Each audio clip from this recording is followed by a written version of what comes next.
Welcome to Leadership Kung Fu with your hosts, Sandi and Jennifer Long. Welcome to our next episode of Leadership Kung Fu, where we're going to be talking a little bit today about alignment of strategy to action and making sure that we have those living systems in place to make strategy visible across an organization. So really, what's the cohesive action that needs to take place? So I'm Sandi and I am here in Toronto, Canada with Satori Consulting. And I'm here with my friend and podcast host, Jen Long from Denver, Colorado at Own Up. Hello, Sandi. How are you? I am good. I'm excited to talk about the stuff we have today because it's such an issue. It is such an issue. And we were talking just before this, just having a conversation this morning with a client, and it's just so evident. And when we talk about it, it seems so clear. Mm-hmm. And yet in the workplace, it just becomes convoluted. Right. So it's really, so today it's really the focus on, you can't execute on strategy if you don't have aligned action, and really kind of exploring what aligned action, cohesive action really means and what gets in the way of it and what you might do to get it right. So that's the plan. That's the plan. Yeah. See if we can execute on that. That's the strategy. That's the strategy for today, for sure. Excellent. So maybe we can start by talking about what gets in the way. Let's start with the negative first, because there's lots of things we can do. But, in both your work and my work, we find that there is a huge disconnect between alignment and the strategy and what people need to do to get there and to gain that alignment. So what are you finding in talking with your clients these days? Well, so I think one of the things that once they've sort of named the problem and are busy trying to figure out, okay, how do we attack the problem across the organization and how do we make decisions about that, is they have the conversation as a leadership team on Friday, and then they go back to work on Monday and they engage in the work the same way they've always engaged in the work.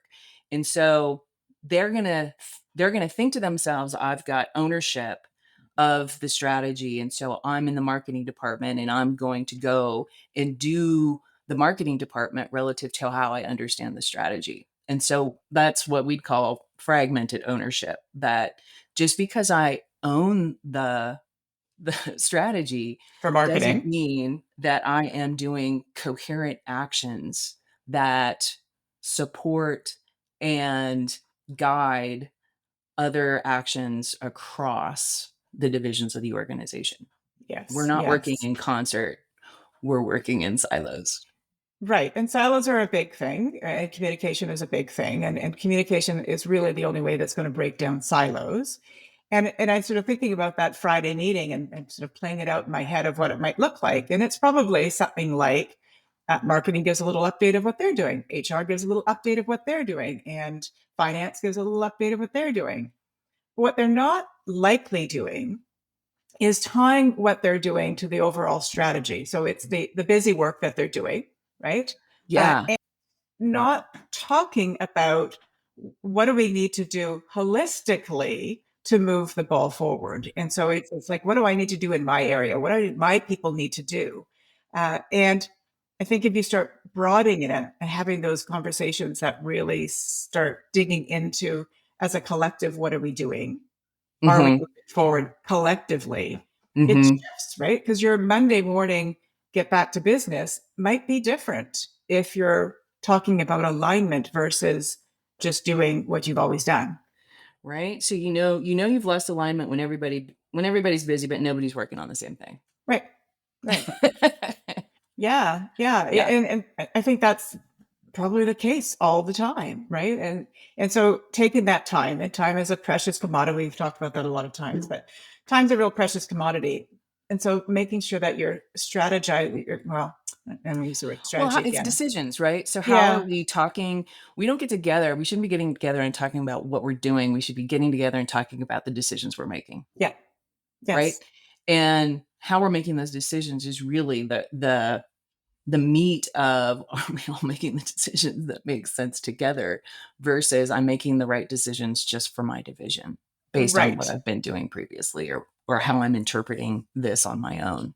Yeah. Yeah. And I don't know if you're not having those conversations, I don't know how you all row in the same direction, right? Because inherently, if I'm doing what I think is right for my area, because now you got to remember I'm being compensated on my outcomes. Yeah. And if I'm only looking at it in isolation, that there's at the end of the year, when you start looking at, did we get where we wanted to? There's usually a misalignment because we're not having those conversations early and consistently. Well, right. Which, when you say misalignment and compensation, right? The incentives. Mm, Where are your incentives knocking you out of alignment? yeah. Right. So that's a whole piece of the puzzle, too, in terms of if your function is running on its own metrics, what, because your metrics are your metrics. And how are your metrics, right? Yeah. Working in concert with everyone else's. And so I think part of that is, how do you get collaborative metrics? How do you get metrics that apply in concert together and not specific to just one area of the business? Because 9 times out of 10, if you're managing the performance of your people and the decisions of your department, you're looking at your department's metrics. Hmm. And it's not just putting everybody's individual metrics together. Where are the metrics that support the whole thing? Yeah, and you can have both. Like I think we should Mhm. be clear, right? It doesn't have to be a joint set of metrics, but there should be an overarching set that transcend the organization, and then you can have your individual. Because what does happens in marketing is going to be different from HR. Like that's just a reality. Right, right. But you've got to have this strategic measure. Otherwise, you don't know, are we moving? Are we actually solving this problem or not? Hmm. That's right. That's right.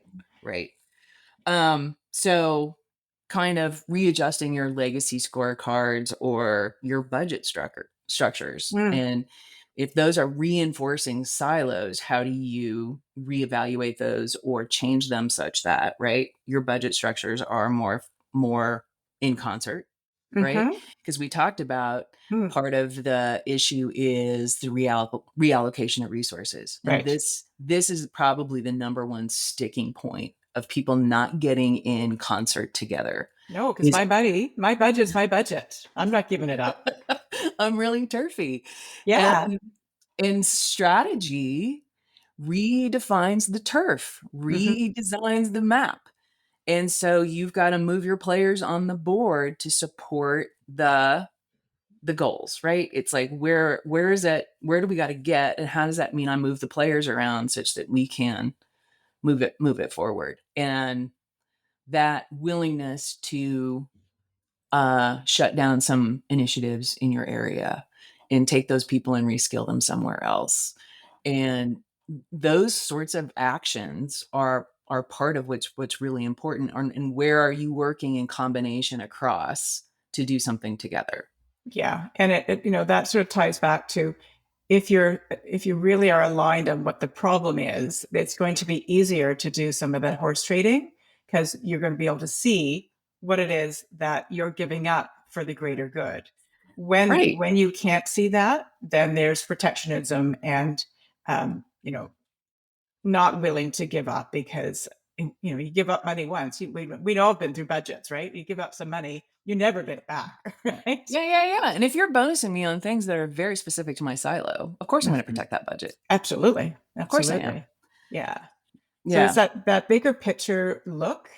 Um, and I think it's really looking at if everybody is really thinking about strategy every day and thinking about it from a we perspective as opposed to an I perspective, um, it'll really make the strategy come to life every day. Hmm. Right. And it really Yeah. takes that senior team out of doing mode or, lagging indicator mode of what have we done to what should we be doing and what could we be doing and what should we be doing differently, which says that you really need to, what are our workflows that need to change? Like, how are we communicating with each other? What needs to change? All of Yeah. these sort of coordinated actions will help strengthen the execution overall. 100%. And so are you rewarding collaboration, like cross unit problem solving? Mm. Those are like really tangible metrics of how much are we working across the organization versus just solving the problems that relate to us. And what is a shared accountability dashboard look like? Right. You guys are, teams love a dashboard. Who doesn't? What are we looking at? Who doesn't love a dashboard? So I was going to try and find an example, right? So what this might look like. And so I was thinking about some of the companies I've worked for. So I do a lot of work with manufacturers and whatnot. And so engineering and production is if we're gonna do better handoffs because we do too much rework, we do too much, we're sending things back and forth. It's just our product gets too expensive because the labor gets too intense. And if the strategy then starts to become right, if the diagnosis, the problem is that production delays and cost overruns are caused by these fragmented handoffs between the two groups, right? Then how do we standardize the handoff process and close the loop between design and execution, right? So the guiding policy becomes thinking about how do we do that, and then aligned actions, like what would that look like, for example, right? Or actions would be, do we do cross-functional daily huddles between engineering and production? Right. So that's an aligned action that those two divisions get together and figure out in their production teams, right? Do we put the teams closer together? Do we create proximity in the organization in a way we haven't, right? We got people who are 2 buildings away from what's actually happening. Right. Right. And email and text is not coordinated action, right? If we can get eyeball to eyeball on a daily basis and know the people we're working with. So that becomes part of the key performance indicators, right? Right. And so a fancy name for this kind of action is what would be first pass yield. How do we get first pass things go right? We are doing all the things for each other that we need to do, and there's no gray area, and there's no misunderstanding or rework that we can gauge, right? And then how are we retraining our engineers and our planners and our production people in problem solving together, so that they understand what that looks like together? Because a lot of times, because we're in silos, we disagree, our metrics are different, and then all we do is escalate up to senior leaders. Right. And so, Jen, you work in manufacturing. This is your bellywick. How often do you see this happen in motion? Rarely. Okay. Right. Rarely, because leaders will get distracted. They'll get distracted by the client they own, the thing they have. And so they'll have this moment of strategy and they'll put all this out there, and then they wander off and something else becomes important. Mm-hmm. Absolutely. Yeah. And so I'm thinking, as you're talking, it is what you're suggesting is it's alignment, but it's the rhythm in which they need to work and that they're working together. Right. That's the flow. That's the workflow. Yeah. And it's really changing, getting in the same room and talking and having, again, alignment, not to kill that word today, but on what they're trying to achieve. But busyness gets in the way, time gets in the way, other objectives get in the way, fires get in the way, right? The shiny squirrel, all that sort of stuff. Right. And so how do we help organizations that aren't doing this, that are thinking, well, maybe that makes some sense, start to do it, right? It sounds really simple to me, like just start doing it, right? They have to really stand outside and ask themselves hard questions. What do if this is the aligned action, what do our employees really need to look like? What do operations need to look like to support this action? Yeah. And how is that different from what we're doing now? Yeah. I think it's really interesting because one of the things that we talk a lot about is this notion of, nobody wants somebody to come in and say, we've always done it that way. Right. Right. It's like everybody talks about that. We should really be looking outside the box.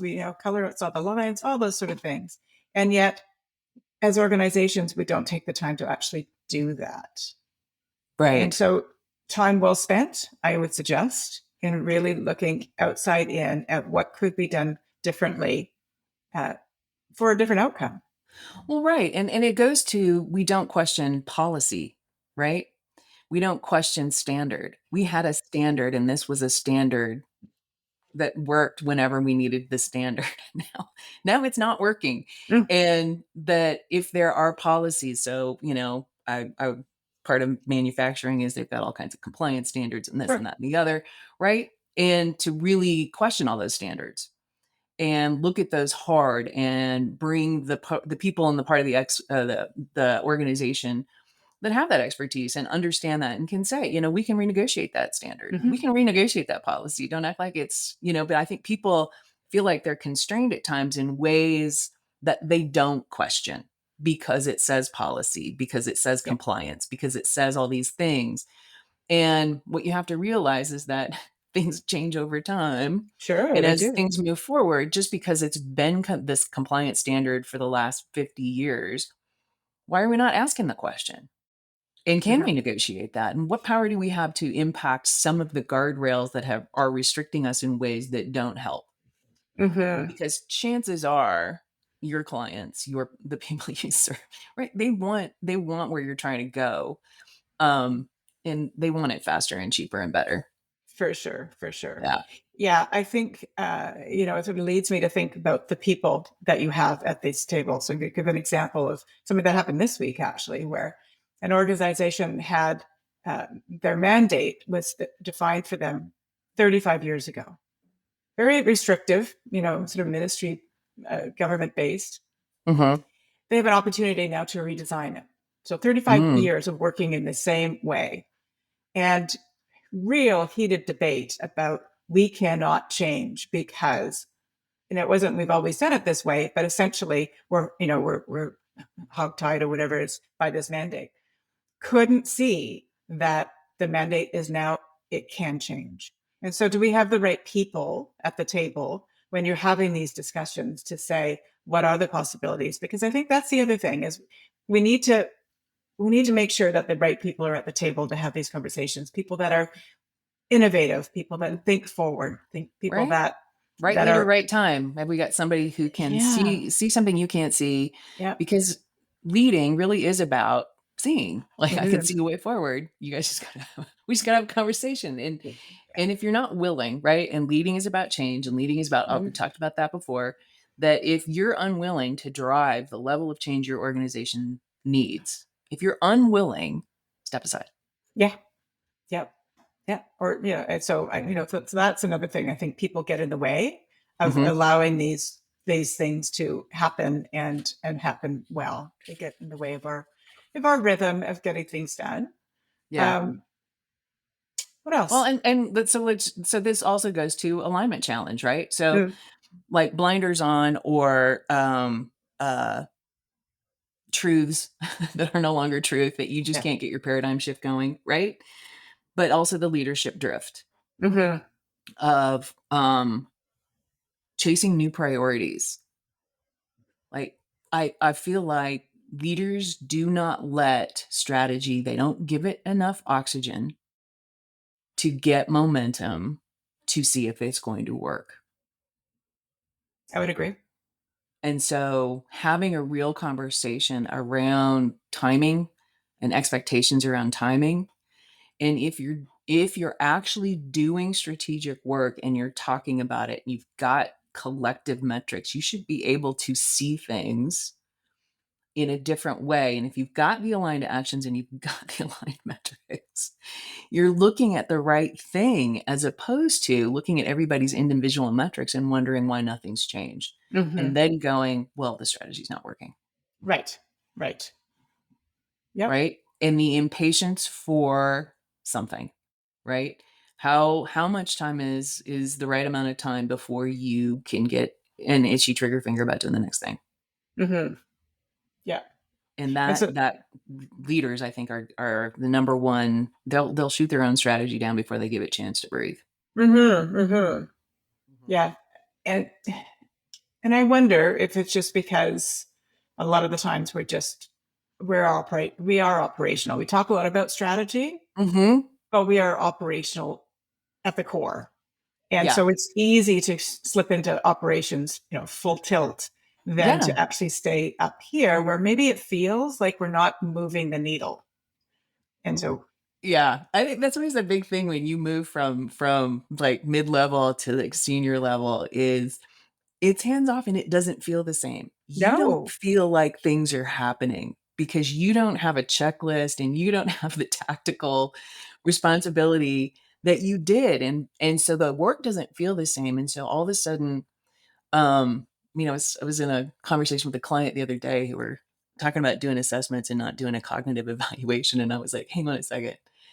The job of leaders is thinking, and that is the job. And yeah, how are we thinking about what we're doing, and how are we seeing, and it's mapping and it's charting, and it's not the doing, right, and it doesn't feel the same. And so that's why the impatience, I think, sets in, because that whole dopamine hit we get on solving a problem and getting a thing done yeah, doesn't yeah. doesn't come as often. Yeah. So I think, people stepping into other new leadership roles or just leaders in general, perhaps really need to do what do we need to stop doing analysis? Like if it's not serving us, one of Hmm. the bravest things that somebody can say is like, we're done with that. Yeah. We're done with that. Yeah. But you got to be brave and courageous in order to say that and sort of lead in this new way of thinking. Letting go. Uh-huh. Yes. All right. So, pruning distractions. Pruning distractions. How do you stop getting in the tactical weeds and start looking at another problem before you let your strategy right? So, don't get bored and confused, and let your alignment die on the vine because you can't stay focused.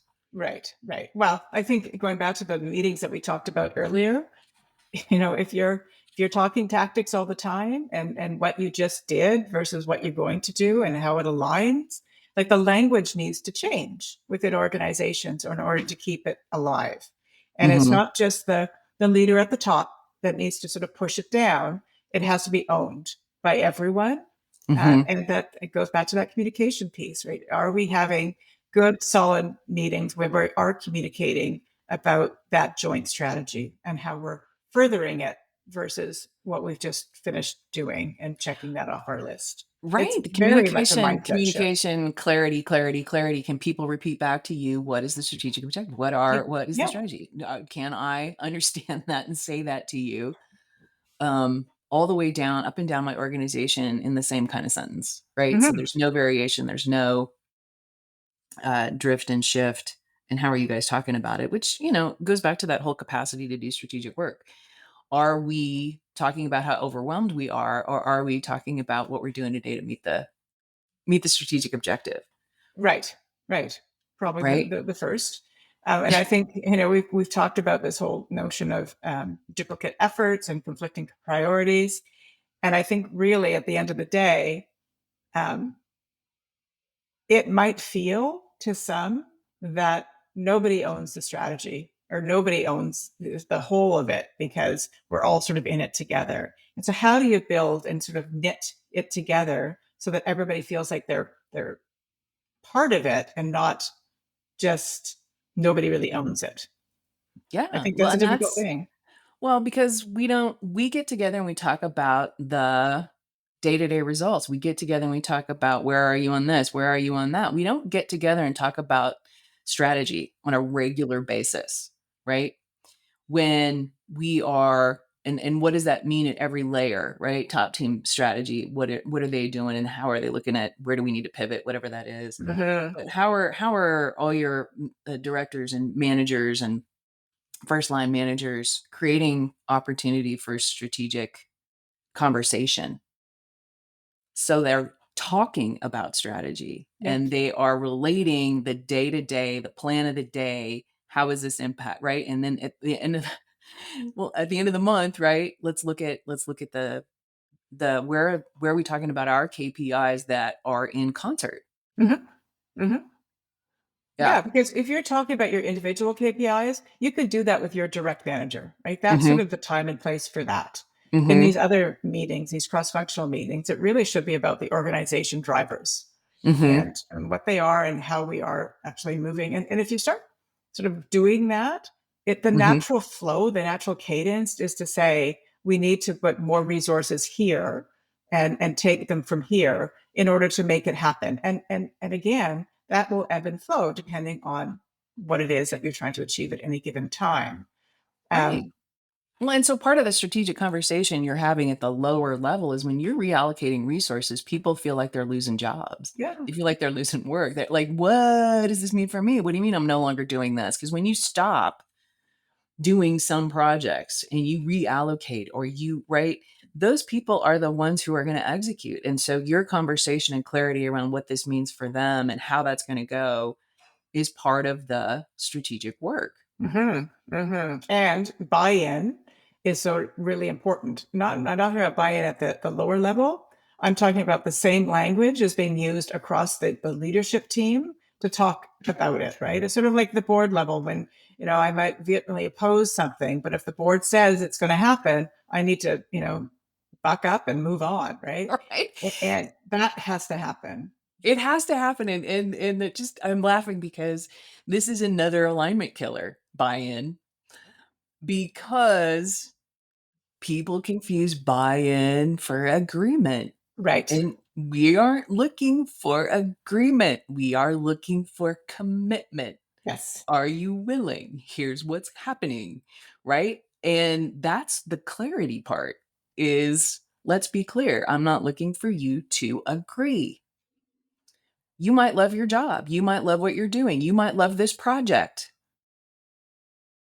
It doesn't get us where we need to go. It doesn't solve the problem we need to solve. So because you have this set of skills, we're going to put you in this play, in Mhm. this project, in this thing, and I don't need you to agree with me. Yeah. So Yeah. I know Yeah. that sounds really harsh, but it's I'm going to explain the why, and I'm going to communicate with you what the big objective is and what your part is in the big objective. Mhm. But that's the, and I think those are the struggles where we feel like we need to hug all the people and bring them in and do the thing. Yeah. But people want to know the expectations. People want to be clear about what the roles are. People want to know how that's going to help them career wise. Be prepared Mhm. with all that, right? We're going to say, Yeah. because your ability to learn, unlearn, and relearn, and your agility and adaptability and flexibility is really what I'm looking for in my future leaders. Absolutely. That's why you're going to move. Right. We've just placed this, I mean, we just placed a CEO and looking at his sort of trajectory to get there, he had taken all of these really odd assignments. Like there was nothing linear about this. Yeah. But talk about getting somebody who's well-rounded in many different areas now. Like at the moment, he just thought, okay, like they don't want to put me here. But and I don't think he was thinking necessarily that it's a stepping stone. But Hmm. wow, one, he was willing to step out on a limb and go into areas that he knew nothing about. And they Yeah. had he had the skills and the talent to sort of, you know, do well Yeah. in them. But wow, if we did more of that in organizations to say, hey, Jen, you do have the skills. I want to put you over here. I know it's HR and not marketing, but Yeah. let's put you in there for a year. Yeah. How powerful is that? Well, and how do you get people to understand that their ambitions, and the more well-rounded they are in business and the more they're exposed to the company, the more valuable they are, because they can see it from every perspective as you do this kind of tour of duty. But some people, I just want to do this. I want to stay in a thing. Mhm. And it also, when you can create that kind of agility and create leadership in that kind of way, it's going to push up against some of your HR policies. It's going to push up against some of the thinking of, you need at least 5 years in this seat to get Yeah, promoted in the organization. And so where is strategy pushing against legacy structures and systems? And absolutely. so when we talk about aligned action and how you throw yourself out of alignment, if you can only promote and interview people who have that kind of Like we've got all these rules about how many years you must have done this in this organization, when really it's more helpful if people have a variety of things in execution. Sure. How are those things aligning, right? Which is the work of strategy can get pretty deep, especially if you're like, look, we gotta really realign all of these things, Thinking because differently. Hard you're not thing. sure what's touching what, and people don't want to do stuff and resist you, because why would I go do this when, if I'm gonna get higher here, I've got to meet these tick boxes which work directly in opposition of what you're trying to achieve in execution. Yeah. Yeah. And so sort of going back to how we started here was like, what gets in the way? A lot gets in the way of Hmm. actually making this happen. So in theory, it's a fairly simple thing, but people get in the way, our legacy systems get in the way, our legacy thought processes get in the way. Um, our leaders get in the way. We've always done it this way gets in the way. There's just so much. Yeah, my day to day, I want to get this done gets in the way, because Yeah, I don't break my own patterns. I don't question my own decision making on how I spend the day. Well, until somebody else does this different, I'm just going to do this because I can't see it happening. yeah, yes. And I think, that's a really good point because not everybody sees big picture. And Hmm. that's a fact, right? Yeah. So you need to, I think as a collective and from a leadership perspective, we realize that everybody around the table is not seeing everything in sort of wide angled lens view. And so we have to help people at that level see it, bring them along. And then as we're going down the organization, again, not everybody, there's a whole lot of functional, attitudes that come into play. Yeah. And which is also the problem because we tend to promote because of functional competence. Hmm. But is that really the best person for the job to be able to, the real well-rounded person probably has a bit of a more wide-angled view lens to things. Yeah. So are So we doing people a service to say that yeah, you must stay in that job for 5 years to yeah. be When promoted? when we ask that question, if this is the problem we're going to solve, what do our employees need to look like? Yeah. How does that create a whole cascade of aligned actions just in HR? Mm-hmm. Mm-hmm. Right? How do we evaluate people for succession, as opposed to like, right? Ready for the next level is like one of the metrics. Ready for the next level of what? Right? High Yeah. potential for what? Yeah. Yeah. Yeah. And really looking at that differently, because it's your systems have to shift for your strategy. Mm-hmm. Absolutely. Your Absolutely. systems, and that's that married to the system. This is the system. We've got it set up. We've been Six Sigmaing that system. We are really married to the efforts we put in, only to come in and knock it over because the strategy says this, right? Yeah. And so, but that's the dynamic. That's the dynamic. That is what forward-thinking companies are willing to question what they're doing to make sure, right? And I think that this goes against sort of the, if you're publicly traded, the pressure of the street to just be consistent and delivering your percentage and your Yeah. your I mean, so there's risk. There's always risk, but chances of being successful in strategy are dependent on aligned action. Yes. Are dependent. You cannot execute good strategy unless you've got aligned actions across the organization. Full stop. Yeah. So all of those worries start with that. Yeah. So aligned action, shared understanding of the problem, right? Hmm. Shared That's understanding, mutual across understanding, same mutual language. understanding, same Yeah. language. Everybody is, has drunk the Kool-Aid and they're going to go forward on it. Hmm. Transparent priorities, right? Having discussions cross-functionally about what your priorities are and willing to pause or pivot when needed and shift when needed, right? And so getting rid of that notion of this is my area Hmm. versus our collective areas are going to get us where we need to go as an organization, which is really what we need to have uh, Hmm. happen. And then consistent feedback loops. So communication, communication, communication, which is where Yeah. things usually fall down. But Yeah. Which is those gonna. four things are Hmm. going to help with that alignment of action. Right. Right. So maybe a question or two to ponder is, right. So where is your organization aligned in words but not action? What political or incentive systems pull your people away from that course, from Mm. alignment, right? When was the last time you pruned an initiative in service of coherence? Pruned. Interesting word. Said no to, Yes. stop doing, Yeah, that's right. That's right. right? And then how does your leadership cadence keep the strategy alive or quietly kill it? Mm. And I'm going to add one more, which is what's one thing your organization can do this week that will help you row together more effectively? There you go. There you go. Up for discussion. This is such a broad topic. So hopefully some of this Mm. has been helpful for people who are listening to think about how important the aligned action part is, right? Because they get so focused on the goals and the tactics, they don't really consider how those all fit together. Mm-hmm. Excellent. All Yeah. right. All right. Well, Share it with yeah. super fun.